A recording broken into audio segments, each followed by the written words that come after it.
La Agencia Española del Medicamento, hace un par de semanas, sacó una nota de prensa, que la tenéis aquí online, la podéis ver, que resume sus conclusiones oficiales frente a la polémica que ha habido de los problemas de coagulación en pacientes que se han puesto la vacuna de AstraZeneca contra el COVID-19. Eh, Todo está perfecto, en fin, aquí informa correctamente de que el balance beneficio-riesgo pues sigue recomendando la vacuna a pesar de las posibles reacciones adversas y tal, y da una serie de datos, entre ellos, por ejemplo, que se ha puesto la vacuna a 20 millones de personas en Europa, incluyendo a Reino Unido, y que sin embargo solamente ha habido pues 7 casos de problemas de coagulación distribuida y 18 cerebrales, ¿vale? ¿Qué dices? Entre 20 millones, unos 20 casos, pues evidentemente es objetivamente muy muy poco, un riesgo muy bajo. Y no da ningún dato más, ¿vale? Simplemente dice eso. Todo esto estaría muy bien si no fuera, que es lo que quiero por el motivo por el que he hecho el vídeo, que hay una parte que ha omitido que viene en el informe original en el que está basado esto, que es de la Agencia Europea del Medicamento, ¿vale?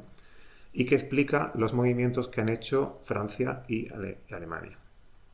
En el informe que sacó la Agencia Europea del Medicamento, pues el mismo día, ¿veis? El día 18 de marzo, pues básicamente resume lo mismo, todo, quien quiera leerlo está aquí online, ¿vale? Resume lo que ha pasado, los casos que hay, estadísticas, que se ha puesto a muchos millones de personas.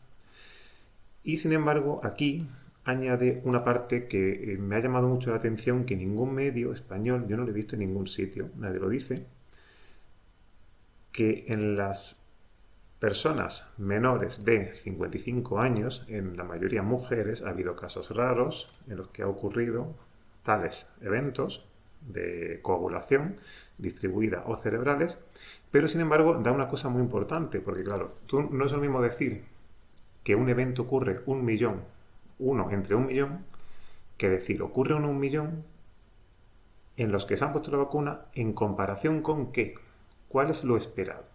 ¿Vale? Eso es lo que se llama el odds ratio. Odds ratio. Cuando se hace un paper científico de este tipo de cosas de medicina, siempre es súper fundamental decir en un tratamiento y en la versión de fondo, digamos, por defecto, cuánto cambia la probabilidad de que ocurra algo, ¿de acuerdo? Para bien o para mal. Entonces se suele dar el odds ratio y el intervalo de confianza de ese valor. En este caso solamente nos da un odds ratio, no lo da directamente, pero se puede dividir y se saca, pero no te dice el intervalo de confianza. Por lo tanto, todo es un poco todavía incierto, pero los valores de la media, los valores que salen son muy altos, como podéis ver. Tenemos que en los casos de coagulación distribuida se esperaría que en toda la gente que ha tomado en Europa la vacuna hasta esta fecha, el 18 de marzo, se hubiera ocurrido menos de un caso, ¿vale? Y sin embargo, en los siguientes 14 días posteriores a la vacuna. Y sin embargo se han dado 5. Es decir, que ha habido una probabilidad de más de 5 veces más de lo normal de que dé un incidente de coagulación. Estamos hablando de personas menores de 55 años, ¿de acuerdo? Y lo más grave todavía, o lo más significativo estadísticamente, son los accidentes cardiovasculares o la coagulación en los senos vasculares cerebrales, ¿vale? En los que se esperaría que hubiera habido 1,35 y sin embargo ha habido 12. Es decir, estamos hablando de un riesgo de 9 veces más de lo normal. Es decir, estos dos números son los que a mí me asombra que no se saquen a la opinión pública. Porque vale, está muy bien no alarmar, pero no hay que tratarnos como niños. Si se ha encontrado que hay dos tipos de efectos secundarios que ocurren con muy poca probabilidad, ¿vale? Pero 5 y 9 veces más de lo normal, eso no es moco de pavo, eso es una cosa que de hecho aquí se dice que hay que estudiarlo y que hay que tenerlo en cuenta, ¿vale? Evidentemente esto es el informe, la parte genérica. Luego aquí más abajo se dice información para los pacientes, información para los profesionales, y aquí se dice, pues, el lenguaje claro ya, directamente, pues que hay casos de trombosis que ocurren, que hay que tener un ojo en la gente, que hay que tener cuidado, ¿vale? En los que, en fin, que no se puede confirmar que lo que cause la vacuna, pero no se puede excluir, ¿vale? Y de hecho la estadística por ahora, esto no es causalidad, simplemente por ahora parece que con estos números, pues hay algo que no es normal, ¿vale? Si debiera haber 1, y pico casos y ocurren 12 o 1 y ocurren 5, pues tiene pinta de que algo no va bien, ¿vale? En menores de 55. En mayores, pues o se enmascara por otro efecto o esto ha sido una casualidad, no se sabe.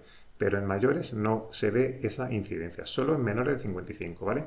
Ante estos datos, ¿qué es lo que haría un personal científico, alguien, pues digamos, coherente con estos datos? Pues Francia, por ejemplo, pues recomienda vacunarse, pero solo a mayores de 55, ¿vale? Es decir, totalmente coherente con esto, con estos datos. ¿Vale? Esto por aquí lo decía en algún párrafo, ¿vale? Que esto solo es para los menores de 55. En mayores no se ha encontrado significativamente una diferencia en los casos de trombosis. Por lo tanto, Francia pues lo ha hecho bien. ¿Vale? Por supuesto, en los periódicos nunca se habla de datos ni de odds ratio ni cosas de estas, pero Francia ha hecho caso a esto.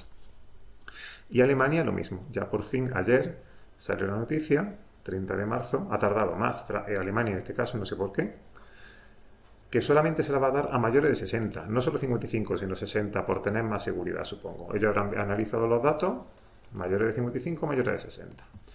¿Qué se hace en España?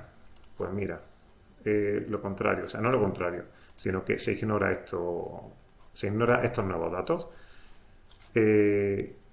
Una novedad, se amplía su uso más hasta los 65. Hombre, estaría bien. Si el resto recomienda a partir de 60, pues España al menos amplía un poco el rango y no solo se lo da a los jóvenes, sino a los mayores. Pero se lo seguirán dando a los menores de 55, menores de 40, por aquí está 45 y 55. Es decir, se está haciendo una cosa que en mi opinión y en opinión de los expertos de Francia y los expertos de Alemania, no es totalmente seguro porque los datos actuales, y lo dice la Agencia Europea del Medicamento, que lo podéis ver aquí, indican que parece que algo pasa en los jóvenes menores de 55. Y bueno, y simplemente quería comentar esto, que estos datos, estos ratios de aquí, no han salido en ninguna noticia, en la tele no se dice, en la tele solamente el mensaje que veo es, esto no pasa nada, se ha comprobado que es seguro, vamos a ver, muéstrenos los datos, háblenos de estadísticas, podéis hablarnos a la gente, al público de estadísticas, que no somos niños pequeños, y vale, yo entiendo que en general es una decisión muy difícil, hay que valorar el riesgo global de toda la sociedad, pero se puede dividir, y si se está viendo que parece que hay una pequeña probabilidad de incrementar el riesgo de accidentes cardiovasculares, de trombos en personas de cierta edad, pues no vacunéis a esas personas. Es tan sencillo como eso, seguid vacunando a los mayores, como han hecho los países que parece, por lo visto, que siguen siendo los más serios. Y ya está. Un saludo.